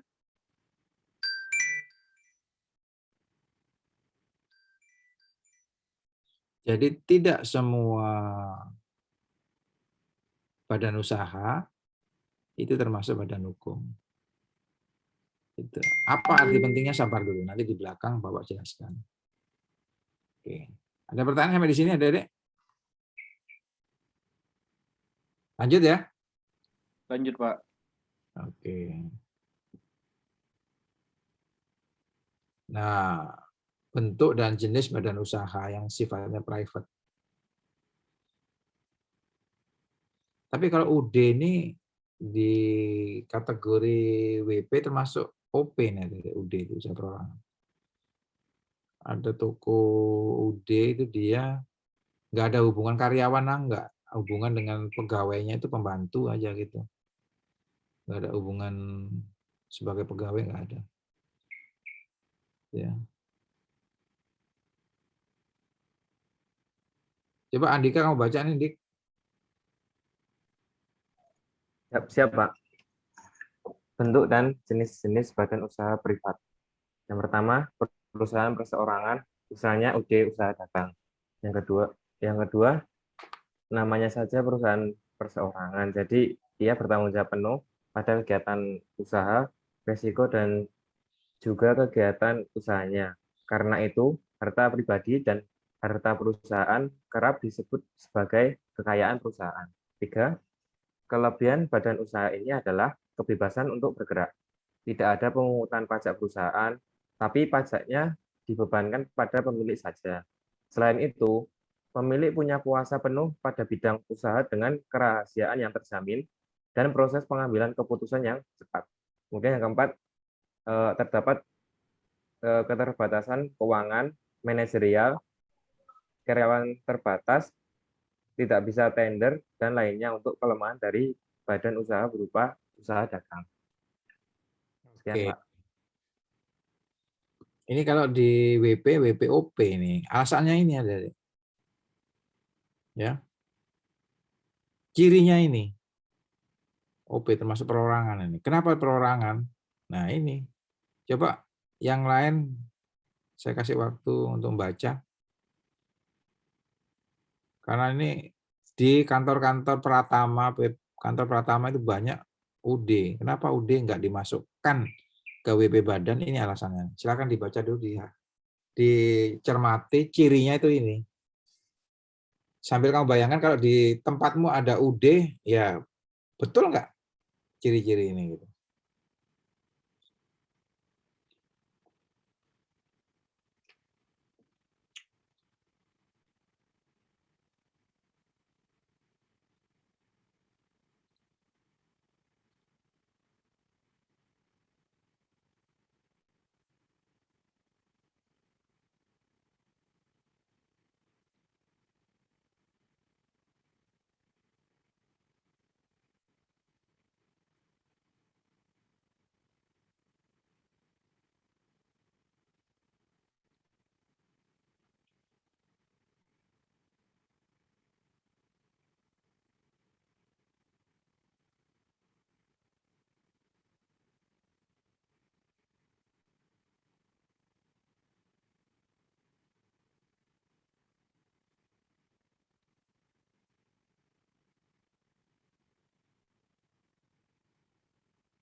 Oke ya, paham semua ya, Adik?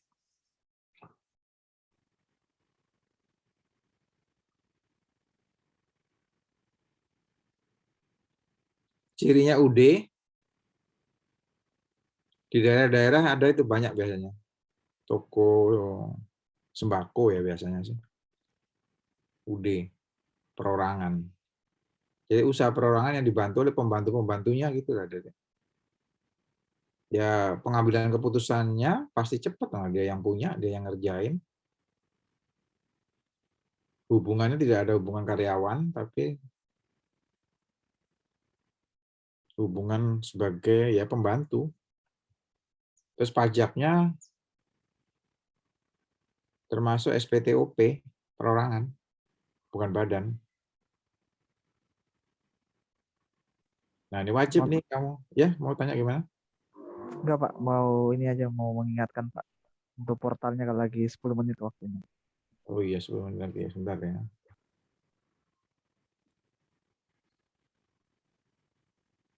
Bukti udah, absen udah penuh. Oke.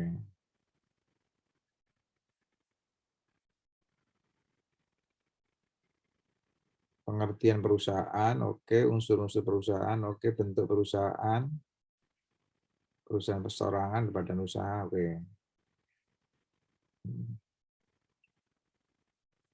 Ya lanjut ya. Lalu, nah perusahaan perorangan, entar. Ini diaturnya di ini ada di BW nih. Usaha perseorangan itu. Di Burgerite Wetbook diaturnya.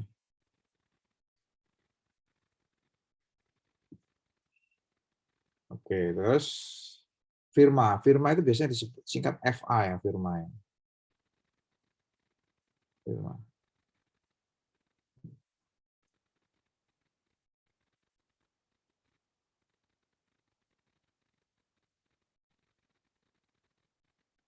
Fakhir, coba baca Fakhir.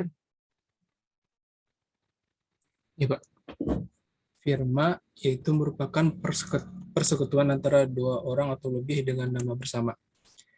Tanggung jawab masing-masing anggota tidak terbatas dan memiliki kewajiban dan tanggung jawab yang sama, termasuk hutang perusahaan. Kelebihan firma ini adalah penguasaan keuntungan yang tinggi meskipun harus dibagi dengan sekutunya. Selain itu, penanganan aspek hukum minimal. Kekurangannya badan usaha ini adalah rentannya konflik karena pembagian keuntungan dan strategi bisnis. Ya, yang lain coba dibaca sambil diresapi gitu, kalau nggak ngerti tanya Bapak. Tadi UD, sekarang firma.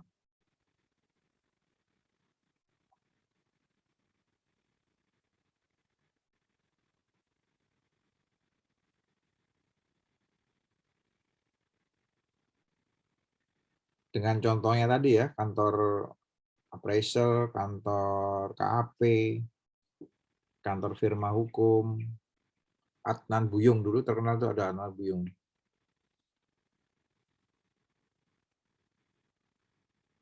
Oke.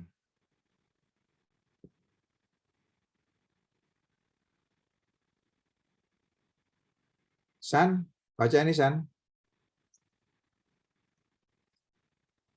Ya Pak. CV atau Commanditaire Vennootschap merupakan badan usaha yang didirikan oleh 2 orang atau lebih. Dalam CV ada yang namanya sekutu aktif atau yang menjalankan usaha dan sekutu pasif yang memberikan modal. Meskipun badan usaha ini sederhana, namun haknya sama dengan PT dalam melakukan kegiatan usaha. Mereka dapat melakukan kegiatan bisnis dengan pemerintah atau tender atau dengan swasta. Namun tanggungan pajaknya tidak sebesar PT. Makanya banyak sekali orang yang memilih badan usaha ini karena prosesnya mudah dan statusnya sudah nyaris setara PT. Selain itu, pemisahan kekayaan CV dan sekutu juga dilakukan, serta manajemennya jauh lebih baik. Kekurangan badan usaha ini, bidang usahanya terbatas, dan bila sekutu pasif menjadi sekutu aktif, ia akan bertanggung jawab pribadi. Maksudnya itu kalau sekutu pasif tiba-tiba aktif ngurus perusahaan, maka dia kalau ada kerugian harus tanggung jawab juga. Biasanya kalau di kantor-kantor Pratama itu banyak CV ya, dari badan BP badan itu CV. Maka kamu lihat ada sekutu pasif, ada sekutu aktif. Aktif itu yang ngurus perusahaan, yang pasif itu hanya menyertakan modal aja. Ini cikal bakal dari PT sebetulnya. Cuma usahanya lebih sederhana, tidak seluas PT. Kalau tadi di Jepara itu banyak CV, ya ini dengan ciri-cirinya seperti ini. Keunggulan dan kelemahannya tadi. Oke. Coba Karisma ini, Karisma. Baik, selanjutnya koperasi.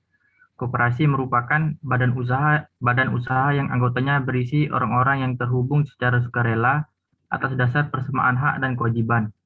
Nah, orang-orang yang punya jiwa sosial tinggi banyak yang mendirikan badan usaha ini. Dengan asas gotong royong, keuntungan kegiatan koperasi akan dibagi rata ke seluruh anggota. Nah, kalau koperasi ini sudah masuk di undang-undang tersendiri, adik-adik.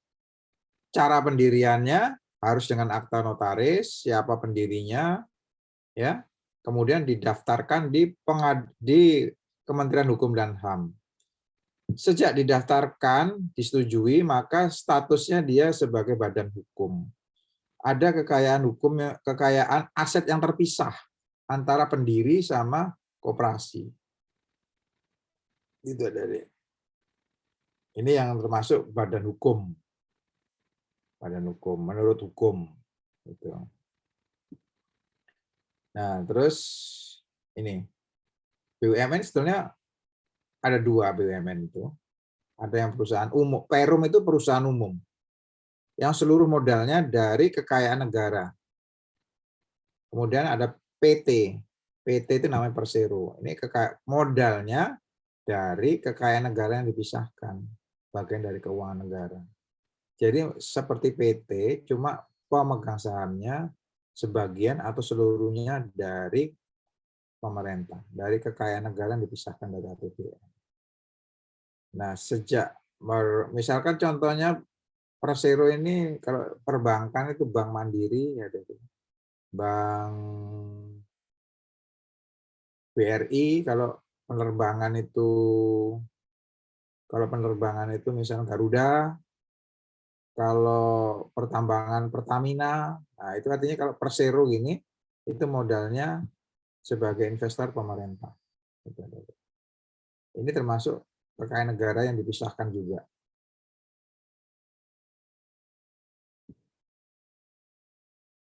Nah ini pengertian perusahaan. Silakan baca selanjutnya siapa? Karisma sudah. Kamu Langit, baca lagi Langit. Baca semuanya berarti Pak? Iya. Pengertian perusahaan yaitu suatu organisasi produksi yang menggunakan dan mengkoordinir sumber-sumber ekonomi untuk memuaskan kebutuhan dengan cara yang menguntungkan.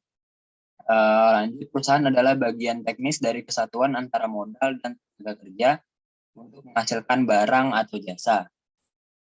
Lalu dalam pelaksanaannya, aktivitas produksi biasanya berjalan secara tersusun dengan menggunakan faktor produksi yang dilakukan oleh perusahaan. Oke. Jadi perusahaan ini adalah alatnya, alat dari badan usaha tadi, yang bentuknya macam-macam tadi ada itu. Oke. Nah ini unsur dari perusahaan itu. Kalau dia dari definisi tadi, ada organisasinya, ada produksinya, ada sumber ekonominya, ada kebutuhannya, ada cara yang menguntungkan untuk mengejar tujuan tadi, untuk mencari keuntungan tadi. Oke. Berikutnya, nah ini perbedaannya nih. Ya. Perbedaan ini. Perbedaan antara badan usaha. Kalau badan usaha itu menggunakan aspek hukum untuk mencapai tujuan, yaitu untuk memperoleh barang dan jasa. Sedangkan perusahaan adalah alat. Gitu ya. Tadi si Diana dan teman-teman yang lain tadi saya tanya udah ngerti berarti. Perusahaan itu hanya toolnya aja, alat aja. Nanti perusahaan itu macam-macam, bisa firma, bisa CV, bisa PT, tergantung kebutuhannya.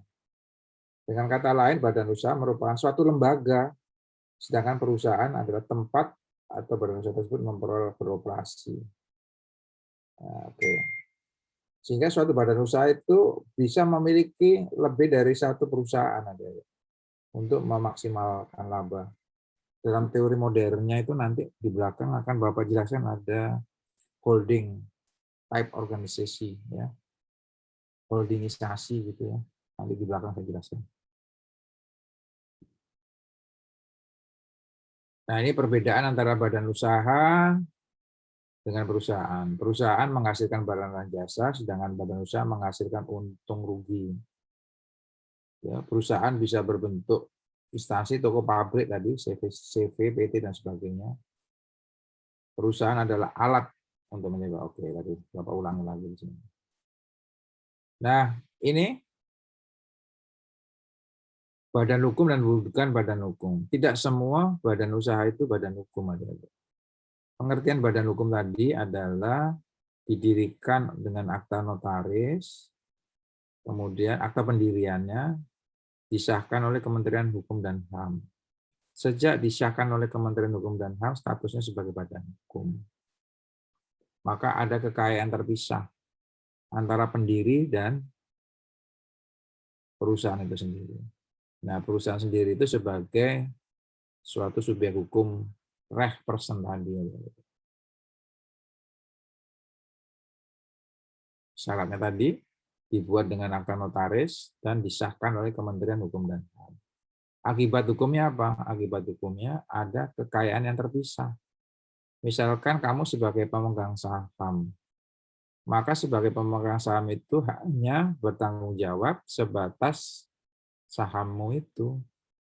Kalau terjadi kerugian, ya kerugiannya sebatas sahammu itu, nanti modalmu itu berubah menjadi saham. Demikian pula kalau untung, kalau rugi. Kalau rugi juga kerugiannya terbatas, hanya sebesar modal yang ada senilai sahamnya. Nah, pengaturan tadi ada di BW, di WVK, CV, itu di WVK, firma, BW, itu usaha dagang tadi. Peraturan perundangan tadi PT ya, Undang-Undang PT 40 tahun 2006. Oke. Ini sudah kamu rekam kan ya? Bahannya udah bisa kamu copy tadi ya? Slide ini tadi. Sudah saya rekam, Pak. Oke. Tapi belum punya PPT-nya. Iya, dan nanti Bapak share di WA Group ya. Baik, Pak. Baik, adik-adik, tugasmu tadi bikin resume, tulis tangan di dalam kertas folio, nanti Bapak bikinkan room di Google Classroom. Waktu di hukum agraria sudah biasa mengumpulin di Google Classroom ya? Ya kan? Oke. Nanti Bapak bikinkan lagi untuk kelas ini. Baik. Waktu sudah selesai, ada lebih dikit nggak apa-apa. Nanti kita ketemu lagi di pertemuan yang kedua. Minggu depan. Itu ya. Bapak izin pamit ya, adik-adik ya. Baik, Oke. Pak. Baik, Pak. Terima kasih, Pak. Assalamualaikum warahmatullahi wabarakatuh. Terima kasih banyak, Pak. Waalaikumsalam. Waalaikumsalam warahmatullahi wabarakatuh. Terima kasih, Pak. Terima kasih banyak, Pak.